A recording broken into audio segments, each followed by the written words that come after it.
Old Kings Road runs from the northern border of Flagler to its southern line. Today it's pretty much a paved, wandering roadway that might annoy drivers with its curves. It's now behaved all the way up to U.S. Route 1. But this was a roadway that existed before 1767. It may well be one of the first roads in North America, at least public roads. As webmaster of the Flagler Library and working on the Flagler Memories project, I had decided to trace Old Kings Road and see how much I could find out about it. I soon discovered that there was an intact piece of the road on private property held by Lewis Wadsworth. I found that the area around Old Kings Road looks very much like it did in the 17th century. This is one of the most pristine, untouched spots in America. Its beauty is unsurpassed.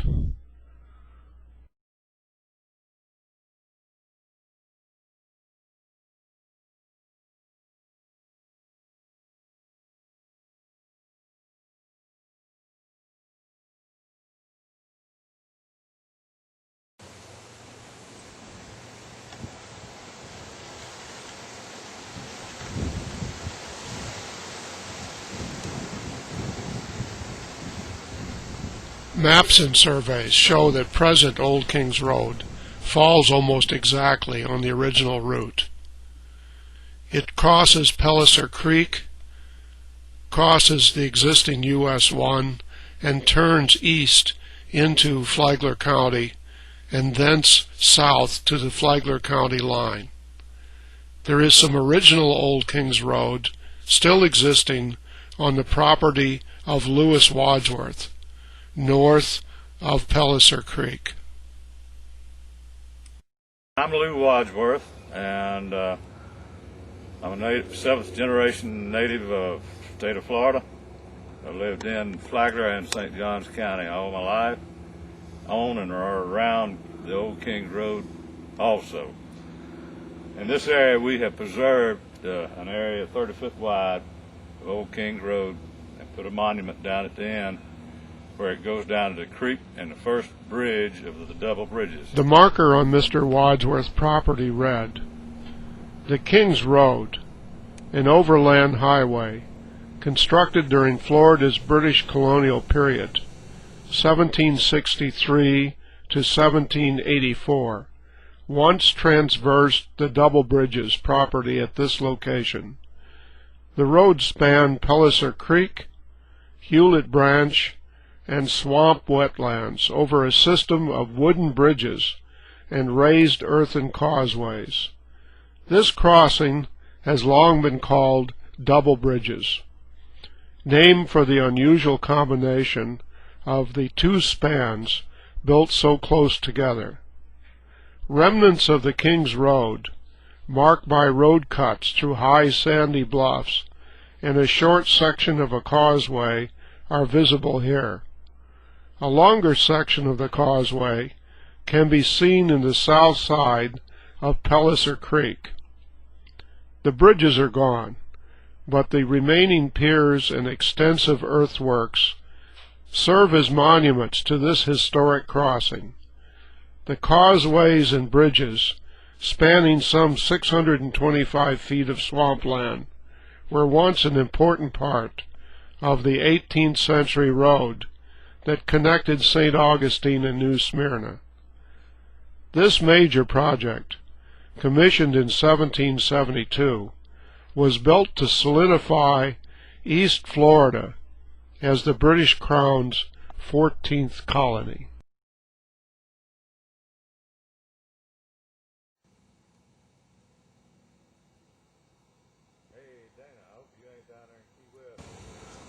I had to do an archaeological report when I developed this piece of property because it had all the different creeks on it and it was high. So I hired a boy named Dana St. Clair to do the report for me. And we got to talking about it, all the stuff that was from here to the sawmill and the Kings Road, and so we decided we'd do this. So he did the wording for me and got it approved by the state. There it is. I paid for it. And there's some on the other side too. Dana and them went across here. Just how come you called Double it bridges. double bridges? That's what everybody else around here called it. I named the subdivision that. That old boy down there named his little magazine that. He had got as far as Twin Bridges. He was trying to bridge the path to the future piece of land. I wanted him to come look at it. He got up there and I said, yeah, you know, I'm going to name it Double Bridges. And he just like fell out of the car. He said, well, can I name my magazine as that? And I said, I don't care. My land stops here. That over there is water management. Did you know that? No, I didn't. Yeah. That's the great water management, one of my pet peeves. Go ahead.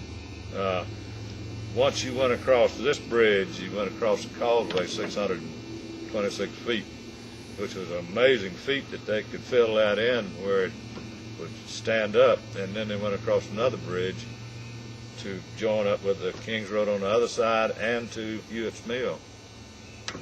So the road went from this property to Hewitt's Mill, and then it took an eastward trend? Well, it actually cut off. There was a road coming from Hewitt's Mill into Kings Road, and Kings Road went more to the left. I'd have to show it to you on one of those old maps. Well, I think if you went straight out of the old Kings Road, you'd end up on a little dirt road, and I think that might be it. Yeah, I know where it is. Old Kings Road existed before 1767. That's before the American Revolution. It once ran from Coleraine, Georgia, through Jacksonville, St. Augustine, and what's now Flagler County, straight south to New Smyrna. Just off Old Kings are some of the most historic and still beautiful areas in the United States. As the road builders and graders cover the last remaining pieces, I had decided to write down some of its history for our library collection. But how do you show 238 years of history that disappeared with angry Seminole warriors, the developers, and time? One of the best histories of our county was written by John Clegg, The History of Flagler County in 1978. I discovered some wonderful documents in the library archives. A Kings Road Preservation Committee in 1973. A Comprehensive Land Use Plan Report in 1978. A Historic Properties Survey in 1987. And a wonderful study called The Kings Road, Florida's First Highway, in 1997. And of course many newspaper articles by journalist James R. Ward, such as The Kings Road Stays Intact in Flagler in 1996. Oh, how this were still true. The original pre-revolutionary Old Kings Road pretty much has vanished. Its memory exists in a few street and place names: Indian Trails, Matanzas, Turnbull Woods, Pellicer, St. Joseph, Seminole Woods, Graham Swamp, and many others. Once traveling up this road were the 1768 Minorcan refugees from the failed New Smyrna colony, some of whom still live in Flagler today. The frightened Loyalist refugees from the American Revolution in 1776 gave Graham Swamp its name, and land-hungry settlers from Georgia and points north. Armies and angry settlers crossed this roadway. Old Kings Road bypasses ancient Indian sites that go back thousands of years. It follows Indian pathways and still traces areas now rapidly vanishing. Naturalist Audubon visited here. Famous soldiers, later of Civil War fame, fought Indians along this roadway. Here Florida's first settlers arrived. Areas frozen in time still exist. This little jewel of a lake, within Graham Swamp, reflects the estate of Lieutenant John Graham. He was loyal to the Crown during the Revolution. He brought over 200 slaves and established a plantation between existing Colbert Lane and Old Kings Road. This lake is directly opposite a history marker for Graham Swamp, but few are aware of the beauty that is just a few feet from the roadway. There are still a few remaining areas in Flagler County that have not been changed by progress. Today, Graham Swamp is a 3,000-acre conservation district. It once incorporated 20,000 acres.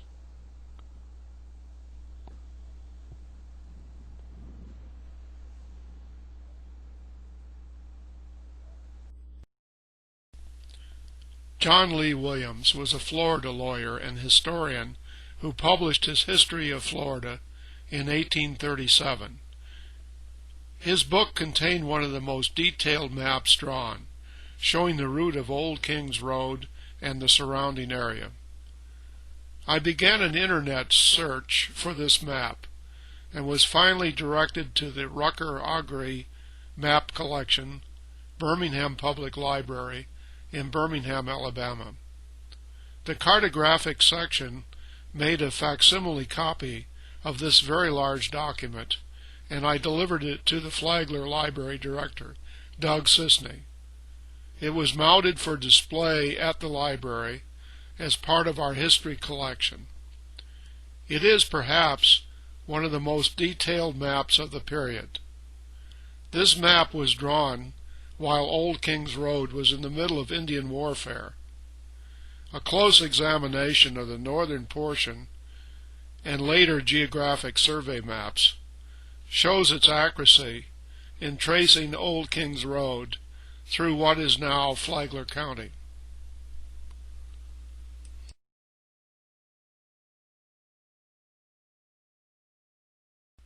The Flagler area has a rich history. Old Kings Road is truly the link to Flagler County's history.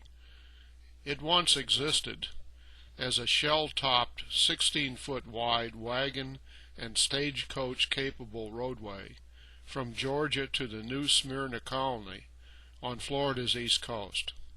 It was built by the British engineers before the American Revolution, maybe assisted by a Seminole Indian called Gray Eyes, who was said to navigate the right-of-way past what today is known as Graham Swamp. Many studies, papers, and reports were written about Old Kings going back to the 1960s. I found much of this in our library records, and then researched the fresh source of the Internet and tried to link much of the events that flowed through our area on its main avenue of access. Old Kings existed up through the Civil War, and then began to slowly vanish with the railroad coming into Flagler around 1885. I have attempted to reproduce excerpts from these many studies of our area, which was once called Mosquito County. Only a small portion of the actual roadway still exists, with its red, crushed coquina stone topping. This roadway had survived time, wars, and neglect. It was once the prime route from the north into Florida. It was lined with plantations, large and small, employing several thousand slave laborers and artisans who operated the highly advanced factories and enterprises. When the new United States took over Florida in 1821, there was a great land rush along Old Kings.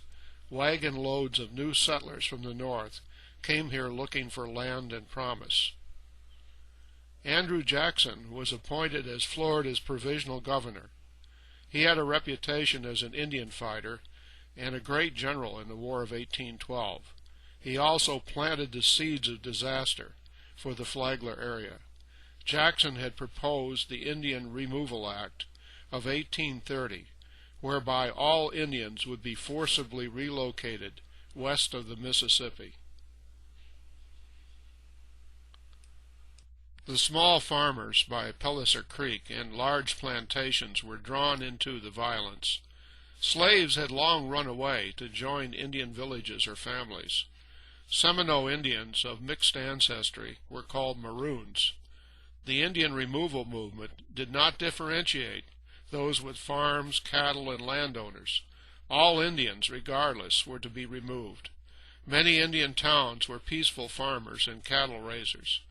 Old Kings had long funneled in groups of white settlers from Georgia and the north. Plantations, large and small, were being built along Old Kings and the many waterways in the Flagler area. South along Old Kings, near the now Flagler County line, was Bulow Plantation. To see what Old Kings Road really looked like, you must turn east on Old Beach Road, leading to the present Bulow Plantation Preserve. The lane looks pretty much the same as it did to naturalist John Audubon when he visited our area in 1831. This huge plantation had steam engines, sugar cane crushing mills, and elaborate manor house. It cultivated 800 acres and employed about 159 slaves, many of whom were expert artisans, mechanics, and woodworkers. Many plantations had absentee owners, but Bulow was operated by young and sophisticated John Bulow, who took over after his father died at age 44. John also felt he had a good relationship with the local Indians, many of whom he employed during harvest period. The Seminoles were offered several treaties, none of which really met their needs, all of which had them surrendering their homes and land. Events exploded in the winter of 1835. St. Augustine was not equipped to handle the long lines of frightened refugees, slaves, freedmen, and planters, often only with the clothing they were wearing, as they struggled up Old Kings Road to safety. A great pall of smoke and fires in the night reflected the ruin of the plantations, except for a few small slave quarters, which the Indians did not destroy. All of the plantations along the Halifax and Tomoka River were burned. The wooden bridges of Old Kings were torched. The area south of St. Augustine was in ruin.